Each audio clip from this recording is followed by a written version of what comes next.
आज मैं आपको ये क्वेश्चन 6 जो है ये एक्सप्लेन करके बताऊंगी। और ये जो क्वेश्चन है मैंने क्लास 10th की मैथ्स की ओसवाल सैम्पल पेपर की बुक से लिया है। आप देख सकते हैं ये question CBSE compartment set first second third 2018 को आ चुका है।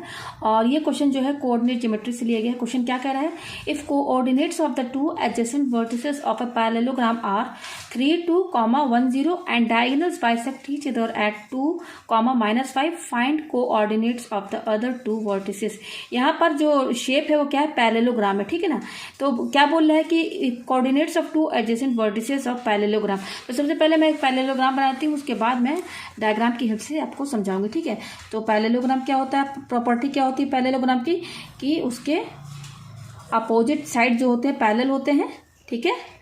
तो मैंने मान लीजिए ये ए हो गया, ये बी पॉइंट हो गया, ये वर्टिसेस है, ये देखिए ये वर्टिसेस है ये, और ये दो, और ये तीसरा वर्टिसेस ये, और चौथा ये। तो ए बी और सी और ये डी, ये मैंने नाम दे दिया, ठीक है।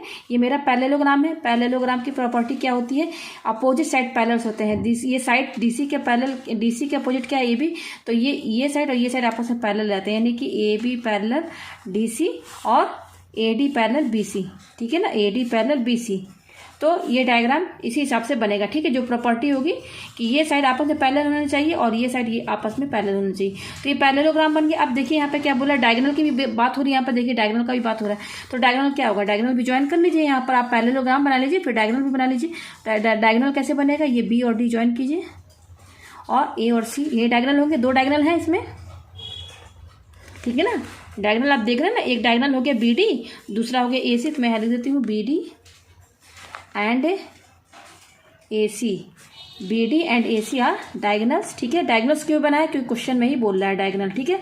और पैरेललोग्राम भी बोल रहा है, तो पैरेललोग्राम और डायगोनल मैंने बना दिया। अब क्वेश्चन समझते हैं हम। तो देखिए क्या बोल रहा है, if the coordinates of two adjacent vertices of a parallelogram are 3, 2 and 1, 0। Adjacent vertices, देखिए यहाँ पर 4 वर्टिसेस है, एक ये ए और ये पॉइंट, ये पॉइंट, ये पॉइंट, ये पॉइंट, 4 वर्टिसेस है। इसमें कौन वर्टिसेस की बात कर रहा है, 2 एडजेसेंट वर्टिसेस। यहाँ पर पैरेललोग्राम में 2 एडजेसेंट वर्टिसेस का कोऑर्डिनेट दिया हुआ, देखिए ये 3, 2 और ये 1, 0। तो ये 2 एडजेसेंट वर्टिसेस किसे कहते हैं, आमने सामने। जैसे कि ये वर्टिसेस है, इसके सामने क्या है, ये बी, तो ये एडजेसेंट हो गया, ठीक है ना। या फिर ए है ये वर्टिसेस, तो इसके सामने क्या है, डी, तो ए और डी एडजेसेंट हो गया, ठीक है ना। तो जैसे ये डी वर्टिसेस है, तो इसके सामने क्या है, सी है, तो ये डी और सी एडजेसेंट वर्टिसेस हो गए। तो एडजेसेंट आप समझ गए, आमने सामने से, उसके सामने जो, जस्ट उसके सामने जो, यानी कि डी के सामने क्या है, सी है। तो ये वर्टिसेस और ये आपस में एडजेसेंट वर्टिसेस हो गए, ठीक है। उसी तरह से देखिए ये पॉइंट बी है और ये पॉइंट सी है, ये दोनों पॉइंट, ये दोनों वर्टिसेस है और ये दोनों वर्टिसेस आमने सामने है, ठीक है ना। तो ये एडजेसेंट वर्टिसेस हो गए। तो यहाँ पर 2 एडजेसेंट वर्टिसेस का कोऑर्डिनेट दिया हुआ है 3, 2 और 1, 0। क्या दिया हुआ है, 3, 2 और दूसरा क्या दिया है, 1, 0। ये 2 वर्टिसेस है, लेकिन किस टाइप का, एडजेसेंट। तो देखिए या तो आप ये रखिए 3, या तो आप ये रखिए, या ये 2 लीजिए, या तो ये 2 लीजिए, या फिर ये 2 लीजिए, चाहे ये 2 लीजिए। तो यहाँ पर 3, 2, 2 दिया है ना, तो आमने सामने होना चाहिए। तो मैं ये ले लेती हूँ ए और डी। तो इसको पॉइंट ए मान लेती हूँ और इसको मैं डी मान लेती हूँ, ठीक है ना। आप चाहे तो ए और बी भी ले सकते हैं, आप चाहे तो बी और सी भी ले सकते हैं, आप चाहे तो डी और सी भी ले सकते हैं। मैंने क्या लिया, ए और डी। तो ए और डी देखिए इसके सामने, आमने सामने है, ये एडजेसेंट है ये, ठीक है ना। तो मैंने पॉइंट ए और डी लिया। तो ए है, इसका कोऑर्डिनेट क्या दिया हुआ है, कोई भी एडजेसेंट वर्टिसेस आप 2 ले लीजिए, ठीक है ना। तो 3 मैंने ए और डी लिया। तो ये 3, 2 हो गया। दूसरा क्या है, देखिए 1, 0 में देखिए मैंने ए लिया और डी पॉइंट लिया। तो यहाँ पॉइंट जो लिया है मैंने, इसको लिख देती हूँ मैं, ये क्या है, 1 और 0 लिख दिया मैंने, ठीक है, हो गया। अब देखिए इस क्वेश्चन में इसका सॉल्यूशन दिया है, इसमें एडजेसेंट इसने लिया है ए और बी, ये लिया है, ठीक है ना। तो ये वाला जैसे सॉल्व हुआ है, आंसर वही आएगा। मैंने यहाँ पर ए और डी लिया है, तो मैं इसको अलग तरीके से, इसको मैं यहाँ पर ये 2 पॉइंट लेकर दिखाऊंगी कि इसमें भी जो आंसर आएगा आपका सही आएगा, क्योंकि ये भी एडजेसेंट है, ए और डी जो है, ठीक है ना। ये मैंने ले लिया, ठीक है, एडजेसेंट। अब क्या बोल रहा है, एंड द डायगोनल्स, यहाँ क्या बोल रहा है, and diagonals bisect each other at 2, -5। अब देखिए जो डायगोनल्स हैं, दो डायगोनल्स होते हैं। कौन कौन से डायगोनल हैं, ये देखिए B D and A C, B D ये और ए सी, ये 2 डायगोनल है। ये दोनों डायगोनल बाइसेक्ट कर रहे हैं। बाइसेक्ट मतलब ये दोनों एक दूसरे को कहाँ बाइसेक्ट कर रहे हैं, यहाँ पे ना, बाइसेक्ट पॉइंट ये हो गया ना, बाइसेक्टर। ये दोनों डायगोनल कहाँ पे बाइसेक्ट कर रहे हैं, इधर, यहाँ पर इस पॉइंट पे। तो इस पॉइंट का कोऑर्डिनेट क्या दिया हुआ है, 2, -5, ये दिया हुआ पॉइंट 2, -5। ठीक है, इस पॉइंट को मैं ई दे देती हूँ। तो ये दोनों डायगोनल एट पॉइंट ई पर बाइसेक्ट कर रहे हैं। तो यही पॉइंट जो दे रहा है ना, यही पॉइंट दिया है 2 और कॉमा -5, वो ये पॉइंट यहाँ बता रहा है। ठीक है, ये हो गया। अब क्वेश्चन क्या बोल रहा है आगे, बोल रहा है आगे find coordinates of the other 2 vertices. अब हमें 2 वर्टिसेस जो है ना उनका कोऑर्डिनेट पता करना है। तो कौन से 2 वर्टिसेस बचे हुए हैं, बी और सी, इसी का हमें यहाँ पर कोऑर्डिनेट पॉइंट्स पता करना है। जैसे कि यहाँ पर 2 दिया हुआ है, 2 नहीं दिया हुआ है, जो 2 नहीं दिया हुआ है ना, इसी का हमें कोऑर्डिनेट पॉइंट्स पता करना है। तो हम यहाँ पर क्या करते हैं, लेट मान लेते हैं, let coordinate points of B हम मान लेते हैं बी का हम क्या मान लेते हैं, हम इसको दे देते हैं एक्स और वाई। कुछ तो लेकर चलना पड़ेगा ना, या फिर ए बी ले लीजिए, ए बी, ठीक है ना, ए बी। इसका मैंने क्या कोऑर्डिनेट माना है, ए और बी। इसका भाई इसका कोई भी कोऑर्डिनेट पॉइंट आएगा 2 ही आएगा। अब वो क्या आएगा नहीं आएगा, क्या आएगा हमें नहीं पता, तो मैंने ए और बी मान लिया। एंड सी का मैं क्या मान लेती हूँ, एम और एन, या फिर मैं इसका मैं कुछ और नाम ले लेती हूँ। सी का मैं ले लेती हूँ आर और एस। यस, ये आर और एस। सी का मैं क्या ले लेती हूँ, आर और एस। ये समझ में आ गया आपको। तो हमें बी और सी इसका कोऑर्डिनेट पॉइंट पता करना है यहाँ पर। ठीक है, तो अब देखिए यहाँ पे कैसे हम निकालेंगे इसको। यहाँ पे देखिए, आप डायगोनल पर ध्यान दीजिए। हमें देखिए डायगोनल, ये डायगोनल बी डी हमारा डायगोनल है, बी और डी, और इस बी डी में एक पॉइंट ई दिया हुआ। अच्छा, ये पैरेललोग्राम है। तो आपने पैरेललोग्राम की प्रॉपर्टी आपको पता है, आपने 9th में पढ़ा है कि पैरेललोग्राम के जो डायगोनल्स होते हैं ना, bisect each other eight right angle. दोनों डायगोनल एक दूसरे को बाइसेक्ट करते हैं, बाइसेक्ट का मतलब क्या होता है। तो यहाँ पर देखिए पैरेललोग्राम की प्रॉपर्टी क्या होती है कि जो डायगोनल्स होते हैं पैरेललोग्राम के, दोनों डायगोनल्स एक दूसरे को बाइसेक्ट करते हैं। बाइसेक्ट करने का मतलब ये है कि एक डायगोनल दूसरे डायगोनल को इस तरीके से काटेगा कि वो दूसरे डायगोनल के जो डायगोनल है उसको इक्वली जो है डिवाइड कर देगा। ठीक है ना, तो ये दोनों डायगोनल एक दूसरे को इक्वली काटते हैं, बराबरी से काटते हैं। ठीक है ना, तो इसका मतलब ये है कि अगर हम बी डी डायगोनल लें और ई इसका पॉइंट है, कोऑर्डिनेट पॉइंट जहाँ पर ये दोनों डायगोनल बाइसेक्ट कर रहे हैं, इसका मतलब ये है कि ये डी ई और ई भी बराबर हो गया। ये जो हमारा बी डी डायगोनल है, इस डायगोनल को ये ए सी डायगोनल प्रॉपर्टी क्या है, diagonal of a parallelogram bisect each other, ये थ्योरम है, क्लास 9 में हमने पढ़ा है। तो हम बी डी डायगोनल ले रहे हैं, बी डी डायगोनल को ए सी डायगोनल इस तरीके से बाइसेक्ट करेगा कि ये ए सी जो है बी डी को हाफ डिवाइड कर देगा। ठीक है ना, ये ए सी, जैसे ये बी डी डायगोनल है मेरा, समझ लीजिए आप, ये बी डी डायगोनल, ये बी है और ये डी है। ये देखिए ये बी डी है ना, बी डी, मैंने यही बिल्कुल सेम ऐसे ही डायग्राम बना है। ये देखिए बी डी। अब ये डायगोनल मैं ले रही हूँ। अब दूसरा डायगोनल क्या है, ए सी। तो ए सी बाइसेक्ट करने का diagonal of a parallelogram bisect each other, मतलब कि ये ए सी डायगोनल है, ये ए और सी। तो ये डायगोनल इसको इस तरीके से कट करेगा ना कि ये इसको हाफ कर देगा बिल्कुल ऐसे इस पॉइंट पर बीच में बिल्कुल काटेगा। बाइसेक्ट का मतलब ये है कि ये ए सी जो है बी डी डायगोनल को बिल्कुल बीच में, इस लाइन के हाफ में बिल्कुल इसको काटेगा, यानी कि ये लाइन और ये लाइन बराबर हो जाएगी, यानी कि डी और ई बी जो है बराबर हो गया, यानी कि रेशियो क्या बनेगा, 1:1 बनेगा, बराबरी से काट रहा है ना। ठीक है, तो अब देखिए हमें यहाँ पर इसका और इसका कोऑर्डिनेट पॉइंट पता करना है। तो हम देखिए यहाँ पर पहले बी का पता करेंगे। तो आप ये लाइन बी डी लेकर चलिए, बी डी। ठीक है, तो ये बी डी है, तो केवल मैं बी डी का ही यहाँ पर डायग्राम बना रही हूँ। तो ये देखिए ये बी डी है मेरा, ये रहा, हाँ ये रहा बी, ये रहा मेरा बी और ये रहा डी। तो बी का कोऑर्डिनेट पॉइंट क्या है, ए बी, मैं यहाँ पे ले देती हूँ ए और बी। ठीक है, और डी का क्या है 1 0, 1 और 0 लिख दिया। अच्छा, ये ई है, बिल्कुल देखिए बीच में, ये ए सी डायगोनल है ना, बिल्कुल बीच में काटेगा बी डी को, बीच में, बिल्कुल बीच में। यहाँ लीजिए ई, ये ई हो गया मेरा। इसका पॉइंट क्या है 2 और कॉमा -5। ठीक है ना, तो मैंने ये बी डी लाइन क्यों लिया, इसलिए ये लाइन लिया ना, हमें देखिए बी का कोऑर्डिनेट पॉइंट चाहिए। तो मैंने ये बी डी लाइन का ही डायग्राम यहाँ पर इसलिए बनाया ना, क्योंकि यहाँ पर सेक्शन फार्मूला ही यूज़ होगा। सेक्शन फार्मूला यूज़ करके हम यहाँ पर इसका कोऑर्डिनेट पॉइंट पता कर सकते हैं। अब देखिए ये मेरा डी है और ये बी है, बी डायगोनल है। मैंने बता दिया कि ये 1:1 होगा, इक्वली डिवाइड हुआ, हाफ ये काटा है इस लाइन को, तो ये 1:1 हो गया रेशियो। तो अब देखिए सेक्शन फार्मूला क्या होता है, ये देखिए सेक्शन फार्मूला में ये मैं बता देती हूँ, आपको समझा देती हूँ। मान लीजिए ये पॉइंट ए है और ये पॉइंट बी है, इसका कोऑर्डिनेट मैं x1 और y1 मान लेती हूँ, कुछ तो होगा ना इसका कोऑर्डिनेट पॉइंट, इसका मैं x2 और y2 मान लेती हूँ। और ये ए बी को कोई एक पॉइंट है इसी लाइन के बीच में, कहीं पर भी ले लीजिए, कहीं पर भी, मैं यहाँ पर ले लेती हूँ, ये पॉइंट P है और इस पॉइंट P ने ए बी को m/n रेशियो में डिवाइड कर दिया है, ठीक है ना। ये पॉइंट B कहीं पर भी है तो ये पॉइंट P की वजह से ये जो ए बी जो है m/n रेशियो में डिवाइड हो गया है, ठीक है।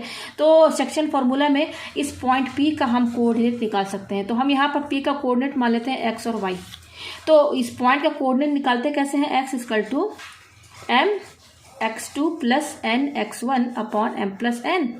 और y का कैसे निकालेंगे, y = होता है m(y2 + n(y1) upon m + n। तो बिल्कुल यही डायग्राम तो यहाँ पर भी बना हुआ। देखिए यहाँ पर P का कोऑर्डिनेट पॉइंट निकालते हैं सेक्शन फार्मूला के हिसाब से। यहाँ पे ऑलरेडी P की जगह E है और ये फार्मूला यहाँ पर ये कोऑर्डिनेट पॉइंट दिया हुआ है ऑलरेडी। तो हम इस वाले फिगर में सेक्शन फार्मूला यूज करेंगे, ठीक है ना। तो देखिए सेक्शन फार्मूला यूज करना है तो देखिए ये जो पॉइंट 1 और 0 है ना, जस्ट इसके नीचे आप x1 और y1 लिख दीजिए। जैसे यहाँ पर a के नीचे x1 y1 लिखा हुआ है ना, उसी तरह से अब देखिए ये b है ना, इसके नीचे भी आप x2 और y2 लिख लीजिए इस तरीके से। और इस पॉइंट E के नीचे आप x और y लिख दीजिए। जैसे ये मेन जो सेक्शन फार्मूला है निकालते हैं डायग्राम से, जो यहाँ पे x1 y1 है, यहाँ पर xy है, x2 y2 है, तो बिल्कुल सेम यहाँ पर भी ये जो इसमें पॉइंट D दिया हुआ है इसके नीचे भी आप x1 y1 लिख दीजिए, इस पॉइंट B के नीचे भी x2 y2 लिख दीजिए और इस पॉइंट E की जगह आप x और y लिख दीजिए। तो जस्ट ये जो मेन फार्मूला है ना, और यहाँ पर m और n दिया हुआ रेशियो, तो यहाँ पर m क्या है हमारा 1 है, n क्या है 1 है। तो सारा वैल्यूज दिया हुआ, m की वैल्यू 1 हो गई, n की वैल्यू 1 हो गई। यहाँ पर x1 है, x1 की वैल्यू क्या होगी, इसके ऊपर क्या लिखा है 1, तो x1 की वैल्यू 1 हो गई और यहाँ पर y1 की वैल्यू 0 हो गई। यहाँ पर x2 की वैल्यू क्या हो गई, a हो गई और y2 की वैल्यू b हो गई। यहाँ पर x की वैल्यू 2 है, यहाँ पर y की वैल्यू -5 है। सारा वैल्यू दिया हुआ है तो जस्ट इसमें पुट कर दीजिए इस फॉर्मूले में। तो फॉर्मूले में आप पुट करेंगे तो देखिए फॉर्मूला क्या कहता है, x = ये देखिए x = ये है तो x की वैल्यू क्या है, पर देखिए ये x की वैल्यू क्या है 2 है, तो इस x की जगह आप क्या रखेंगे 2 रखेंगे। तो 2 = m देखिए क्या है, m की वैल्यू 1 है तो यहाँ पे 1 रखिए 1, ठीक है।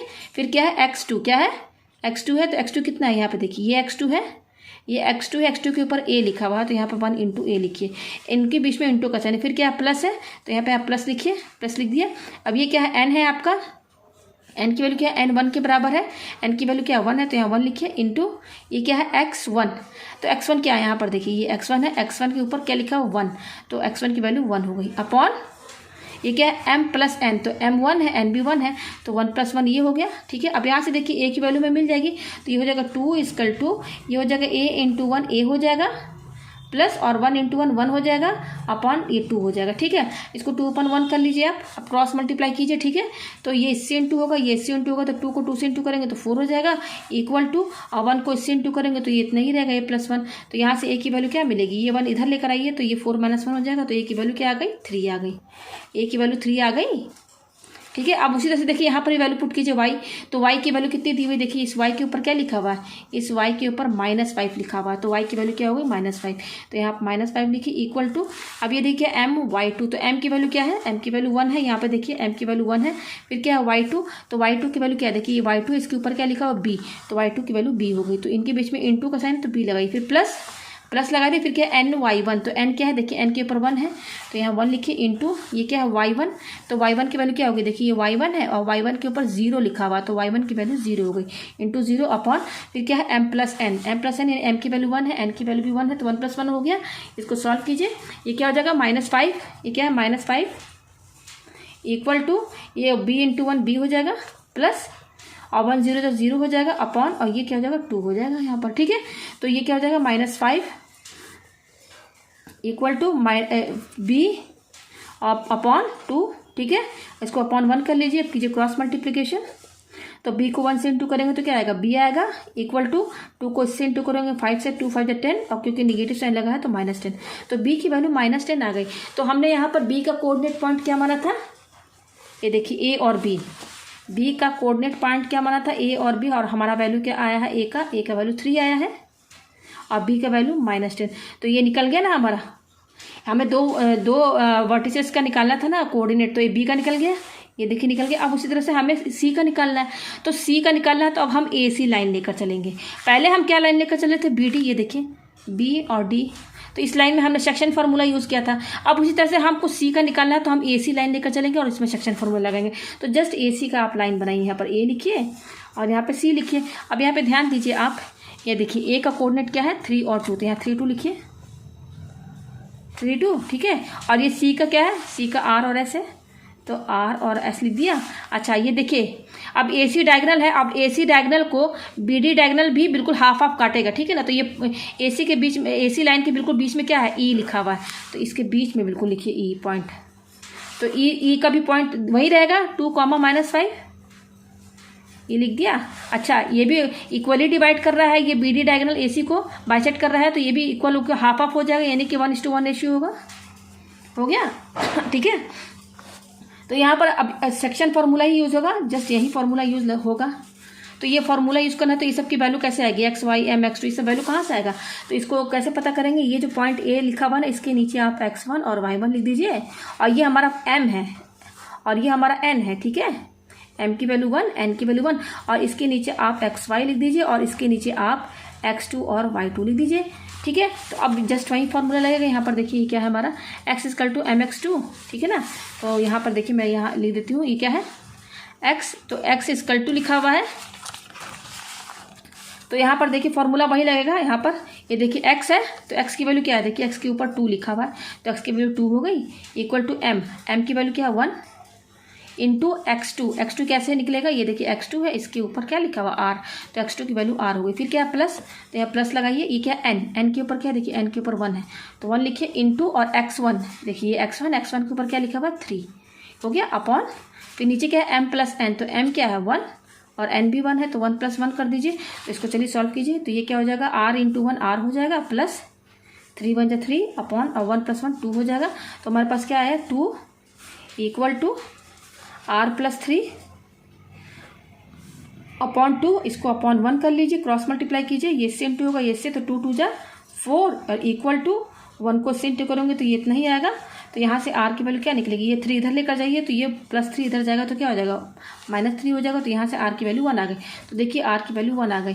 अब हम उसी तरह से y की वैल्यू भी यहाँ इसमें पुट करेंगे वैल्यू, तो y कितना है, यहाँ पे देखिए y की वैल्यू यहाँ पर कितनी, ये देखिए y की वैल्यू यहाँ पर -5 है, तो -5 यहाँ लिखिए y की जगह, -5 = ये = लगा दिया, m की वैल्यू 1 है, इंटू y2 की वैल्यू कैसे, देखिए y2 के ऊपर s लिखा हुआ है, तो y2 की वैल्यू s हो गई। फिर क्या है प्लस, फिर ये n की वैल्यू क्या है, देखिए 1 है, तो यहाँ 1 लिखिए, इंटू y1, तो y1 के ऊपर क्या लिखा हुआ 2, ठीक है, तो 2 लिख दीजिए, अपॉन, फिर क्या है m + n, तो m की वैल्यू 1 है और n की वैल्यू भी 1 है, तो चलिए सॉल्व कीजिए इसको। तो s × s × 1 क्या हो जाएगा, s हो जाएगा, देखिए ये 5 है और ये s है, ठीक है। फिर प्लस 2 × 1 = 2 अपॉन, और 1 + 1 2 हो जाएगा, तो हमारे पास क्या है -5 = ये क्या है s + 2 अपॉन 2, ये आया, इसको -5/1 कर लीजिए, कीजिए क्रॉस मल्टीप्लिकेशन, तो 2 को 1 से ये इंटू होगा s + 2, तो कितना आएगा s + 2 आएगा, = 2 को इससे इंटू कीजिए, तो 2 × 5 = 10 विथ निगेटिव साइन। हमें s की वैल्यू चाहिए, तो ये s यहीं पर रहेगा, ये +2 इधर जाएगा, तो क्या हो जाएगा, +2 इधर जाएगा तो -2 हो जाएगा, ठीक है। तो 10 -10 -2 प्लस, यानी कि 10 + 2 12 हो गया, और 10 बड़ा है इसलिए यहाँ पे निगेटिव साइन आएगा। तो यहाँ पर s की वैल्यू क्या आई -12, और हम किसका कोऑर्डिनेट निकालना है, c का, तो c का कोऑर्डिनेट पॉइंट क्या होगा, c, r और s, तो r की वैल्यू कितनी आई है, देखिए 1, तो 1, और s की वैल्यू कितनी आई है -12। तो आप देख सकते हैं सेम वैल्यू यहाँ पर भी आई हुई है, देखिए ये देखिए 1 -12 आया ना यहाँ पर, देखिए 1 -12, ये देखिए 1, -12, दूसरा क्या है 3, -10, तो वो देखिए यहाँ पर मैंने निकाला 3, -10 हमारा यहाँ पर कहाँ आया है 3, यस ये देखिए 3, -10, आंसर इसमें भी सेम आया है, ठीक है ना। मैंने ये एडजेसेंट साइड लिया था, ये एडजेसेंट वर्टिसेस, तो इसमें भी आंसर वही आया है जो इसमें आया। तो उम्मीद है कि आपको ये क्वेश्चन अच्छे से समझ में आ गया होगा।